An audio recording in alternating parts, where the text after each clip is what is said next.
नमस्कार दोस्तों, हर्ष के साथ राज यूट्यूब चैनल में आप सभी का स्वागत है।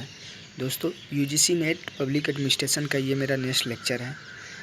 इस लेक्चर में आज हम सभी यूनिट 3 के एक टॉपिक है निर्वाचन आयोग तथा चुनाव सुधार, उनके बारे में पढ़ेंगे। लेक्चर स्टार्ट करने से पहले आपसे एक बात कहना चाहता हूँ कि आप सभी सिलेबस, प्रीवियस ईयर के क्वेश्चन बैंक, साथ में नोट्स, ये 3 चीज़ें आपके पास होनी चाहिए। और मैं आपसे यही अनुरोध करूँगा कि आप सिलेबस में जो दिया हुआ है वही पढ़ना है। आपको आउट ऑफ सिलेबस कुछ ज़्यादा नहीं पढ़ना है, सटीक चीज़ें पढ़नी हैं, तभी आपके इस बार जेआरएफ क्लियर हो जाएंगे। तो आपको ज़्यादा भटकाव नहीं, टू द पॉइंट पढ़ने हैं।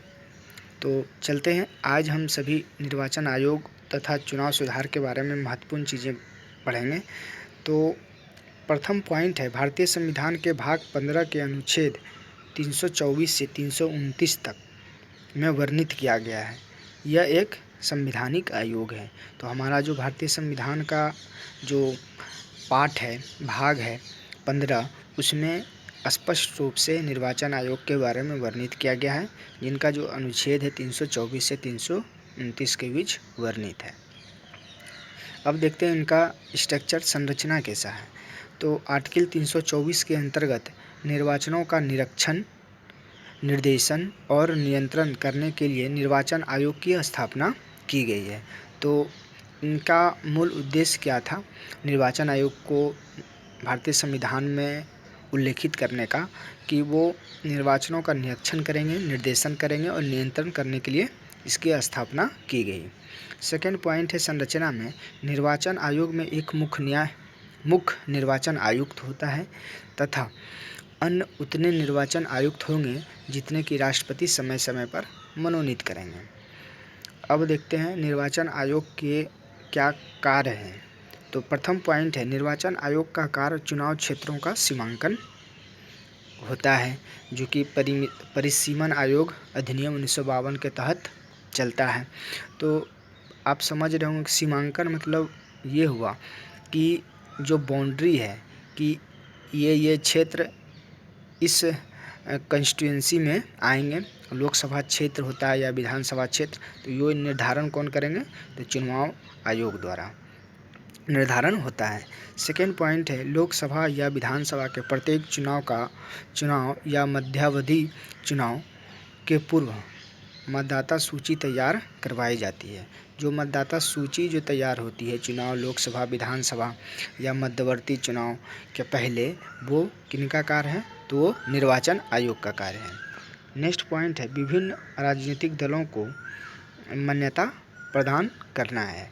तो वर्तमान समय में आप ये बताइए कि कितनी राष्ट्रीय पार्टियां हैं और हाल ही में कौन से पार्टी को राष्ट्रीय पार्टी घोषित किया गया है। तो मान्यता कौन देते हैं? राष्ट्रीय राजनीतिक दलों को मान्यता प्राप्त, या तो क्षेत्रीय हो या तो राष्ट्रीय हो, तो वो है निर्वाचन आयोग।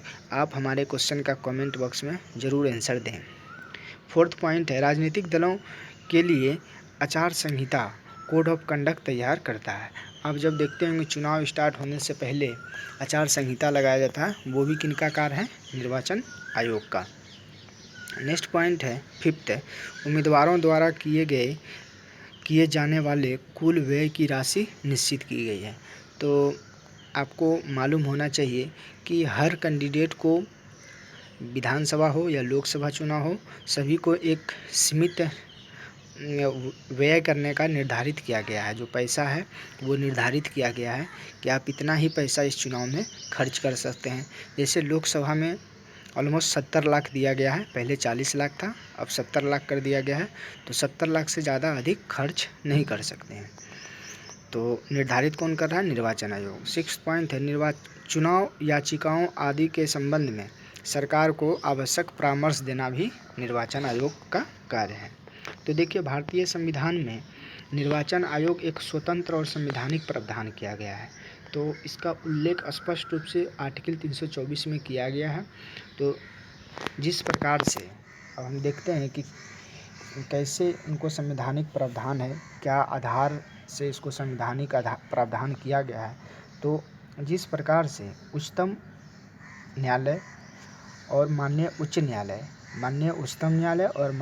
न्यायालय की भांति कार्यपालिका के बिना किसी हस्तक्षेप के स्वतंत्र और निष्पक्ष रूप से अपने कार्य को संपादित कर सके, इसकी स्वतंत्रता को बनाए रखने के बारे में प्रावधान ये भी है। तो जैसे हम सभी देखते हैं कि हमारे भारतीय लोकतंत्र में जिस प्रकार से माननीय उच्चतम न्यायालय और उच्च न्यायालय को स्वतंत्र संस्था कार्यपालिका से कोई हस्तक्षेप नहीं किया जा सकता है बनाया गया, उसी प्रकार से हमारे निर्वाचन आयोग को भी एक स्वतंत्र संस्था जो संविधान में स्पष्ट रूप से वर्णित किया गया है, ये भी एक स्वतंत्र संस्था है। तो इनका प्रावधान का क्या आधार है? तो देखिए, प्रथम पॉइंट, निर्वाचन आयोग एक संवैधानिक संस्था है, अर्थात इसका निर्माण संविधान ने किया है, न कि कार्यपालिका या संसद में। सेकेंड पॉइंट है, मुख्य चुनाव आयुक्त तथा अन्य चुनाव आयुक्त की नियुक्ति राष्ट्रपति करते हैं। तो मुख्य चुनाव आयुक्त की नियुक्ति कौन करेगा? तो राष्ट्रपति करेगा। इससे सवाल भी डायरेक्ट पूछे गए हैं, तो आपको ध्यान रखना है। और अन्य आयुक्त की भी नियुक्ति कौन करेंगे? राष्ट्रपति करेंगे। नेक्स्ट पॉइंट है, मुख्य चुनाव आयुक्त को महाभियोग जैसी प्रक्रिया से ही हटाया जा सकता है। तो जिस प्रकार से महाभियोग लगाया जाता है राष्ट्रपति माननीय उच्चतम न्यायालय के मुख्य न्यायाधीश को, तो उसी प्रकार से मुख्य चुनाव आयुक्त को भी हटाने की प्रक्रिया महाभियोग जैसी प्रक्रिया से हटाया जा सकता है। डी है पॉइंट है, मुख्य चुनाव आयुक्त का दर्जा उच्चतम न्यायालय के न्यायाधीश के बराबर है। तो आपको ध्यान रखना, इस पॉइंट पर जोर देना कि मुख्य चुनाव आयुक्त की दर्जा जो उच्चतम न्यायालय के न्यायाधीश के बराबर है, न कि मुख्य न्यायाधीश के बराबर है। तो न्यायाधीश जो मुख्य न्यायाधीश के बाद जो 30 सदस्य हैं वो उनको कहा जाता है, तो न्यायाधीश के बराबर इनका दर्जा है। ई पॉइंट है, मुख्य चुनाव आयुक्त व अन्य आयुक्त का वेतन भारत के संचित निधि से ही दिया जाता है। तो भारत का जो मुख्य चुनाव आयुक्त का जो वेतन है वो भारत के संचित निधि से ही दिया जाता है। देखते हैं चुनाव प्रणाली की मुख्य विशेषताएं हैं, फीचर हैं। तो प्रथम है कि वयस्क मताधिकार द्वारा चुनाव होती है। वयस्क मताधिकार ये है कि जो भी भारतीय नागरिक हैं जिनका आयु 18 वर्ष से ज़्यादा हो चुका है वो मतदान में शामिल हो सकते हैं, जो कि आर्टिकल 326 में वर्णित है। पहले 18 वर्ष नहीं था, वो 21 वर्ष था, लेकिन 61वें संविधान संशोधन द्वारा 21 वर्ष से 18 वर्ष कर दिया गया कि चुनाव देने का, मतदान देने का अधिकार कर दिया गया वयस्क मताधिकार के माध्यम से। और मैं बता दूं, आपको ये ध्यान रखना है कि 61वें संविधान संशोधन जो 21 से 18 वर्ष किया गया, ये कौन से कमेटी के सिफारिश से हुआ था? तो तारकुंडे समिति के सिफारिश पर ही ये वयस्क मताधिकार चुनाव किया गया था। नेक्स्ट, जो चुनाव प्रणाली की विशेषता है, संयुक्त चुनाव पद्धति होती है। तो चुनाव जो है वो संयुक्त माध्यम से होती है। नेक्स्ट पॉइंट है, SC ST OBC वर्गों के लिए स्थान सुरक्षित रखने की व्यवस्था की गई है। तो जो SC ST OBC हैं, कुछ जगह आरक्षित सीट रहता है, तो ये भी प्रावधान हमारे चुनाव प्रणाली में किया गया है। और गुप्त प्रणाली के माध्यम से चुनाव होती है। तो ये चुनाव प्रणाली की जो कुछ महत्वपूर्ण विशेषताएं थी। उनके बाद देखते हैं, अभी तक 17 आम चुनाव हो चुके हैं, लेकिन इस आम चुनाव में कुछ खामियां भी हैं जो हम सभी को स्पष्ट रूप से दिखाई देते हैं। चुनाव में धन की बढ़ती भूमिका हो रही है। अब सभी के मन में ये आ चुका है कि जिनके पास पैसा होगा वही चुनाव लड़ सकते हैं, जो कि ये लोकतंत्र के लिए बहुत घातक है। नेक्स्ट जो है पॉइंट है, वो देखिए, चुनाव में सत्तारूढ़ दल का द्वारा सरकारी मशीनरी का दुरुपयोग होता है। मान लिया जाए कोई वर्तमान समय में जो अभी सरकार है वो अपने पावर और पैसे से सरकारी का जो मशीनरी है, कोई भी संस्था उनका मिसयूज करते हैं।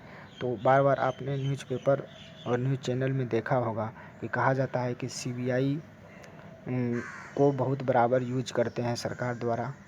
तो यही बात हुआ कि चुनाव में सत्तारूढ़ दल जो जिसकी भी सरकार होती है वह सरकार की मशीनरी का दुरुपयोग करते हैं, जो कि सही नहीं है, ये खामियां हैं। नेक्स्ट पॉइंट है मतदाता सूची के संबंध में समस्या है। तो आप देखते होंगे बहुत सारे नागरिक होंगे जो चुनाव वक्त कहते होंगे कि मेरा मतदाता सूची में नाम ही नहीं है। तो ये बहुत बड़ा समस्या है, जो कि इनको भी सुधार ज़रूरी है। और सारे भी बहुत समस्या हैं, लेकिन मैं आपको बता दूं कि ये मैं आपको बता दिया, लेकिन ये इससे आने की कम संभावना है एग्ज़ाम में। अब देखते हैं चुनाव सुधार। चुनाव सुधार क्या हुआ, टॉपिक में स्पष्ट रूप से लिखा हुआ है। पहला जो चुनाव सुधार है, अनुपातिक प्रतिनिधित्व जो लाया गया। अनुपातिक प्रतिनिधित्व का मतलब क्या होता है, दलों को प्राप्त जन समर्थन और उन्हें प्राप्त स्थानों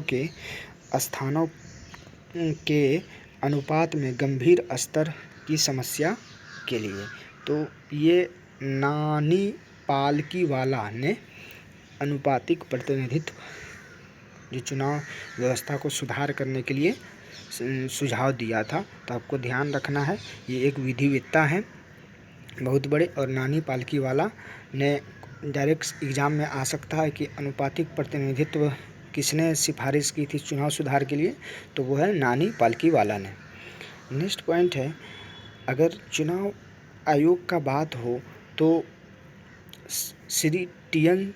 शेषन का नाम न ले, वो ऐसा हो ही नहीं सकता है। तो जो पूर्व मुख्य चुनाव आयुक्त थे टी.एन. शेषन, अगर चुनाव आयुक्त एक स्वतंत्र संस्था के रूप में भारत में कोई विधिवत और अच्छे रूप से जाना तो ये टी.एन. शेषन के ही कार्यकाल में। इसने बहुत अच्छा से काम किया। पूरे भारत में निर्वाचन आयोग को जो पावर शक्तियाँ वर्णित की गई संविधान में, उनका बेखूबी रूप से यूज किया। और आज सभी जानते हैं, हाल ही में टी.एन. शेषन जी का निधन हुआ है। तो देखते हैं कि ये जो मुख्य चुनाव आयुक्त थे टी.एन. शेषन जी, कुछ कदम उठाए थे चुनाव सुधार के लिए।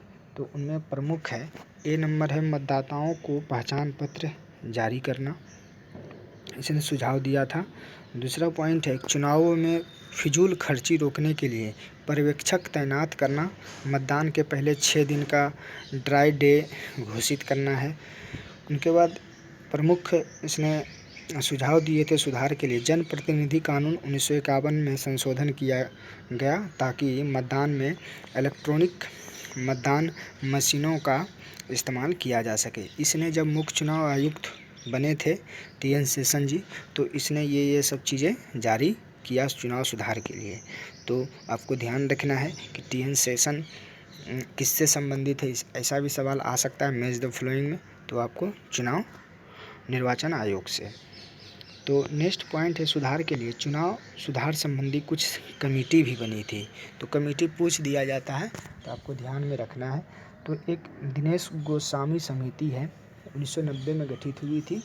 तो इनका एक सिफारिश था कि एक कैंडिडेट 2 जगह से खड़ा नहीं हो सकते हैं।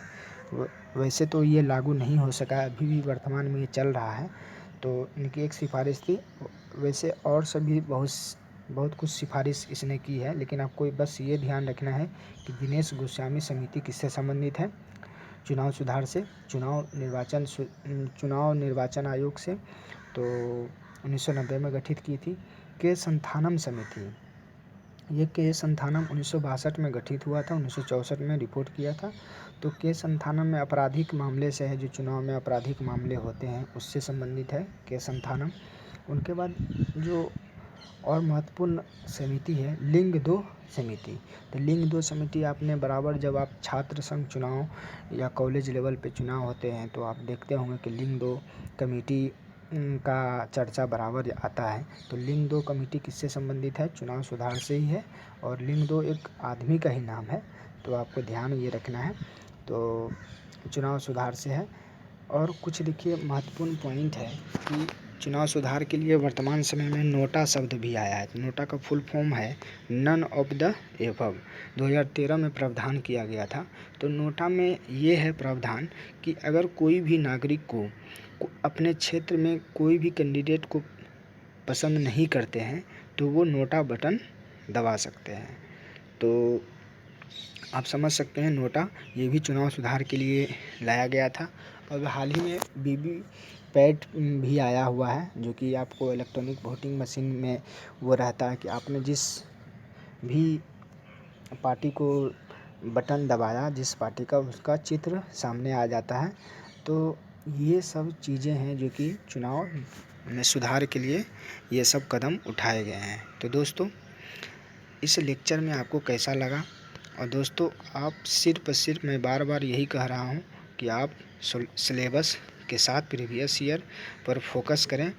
और जो वर्तमान समय में चल रहा है, आप कैसा ट्रेंड है क्वेश्चन पूछने का, आप प्रीवियस ईयर देखेंगे तो बेखूबी रूप से आपको मालूम चलेगा। तो दोस्तों, मेरा लेक्चर कैसा लग रहा है आप कमेंट बॉक्स में ज़रूर शेयर करें। साथ ही साथ आप अपने दोस्त, कोई भी दोस्त हैं, उनको भी जो यूजीसी नेट पब्लिक एडमिनिस्ट्रेशन का तैयारी कर रहे हैं उनको बताएं, सजेस्ट करें। और मेरे यूट्यूब चैनल को सब्सक्राइब करें, हर्ष के साथ राज। चलिए, थैंक यू, धन्यवाद।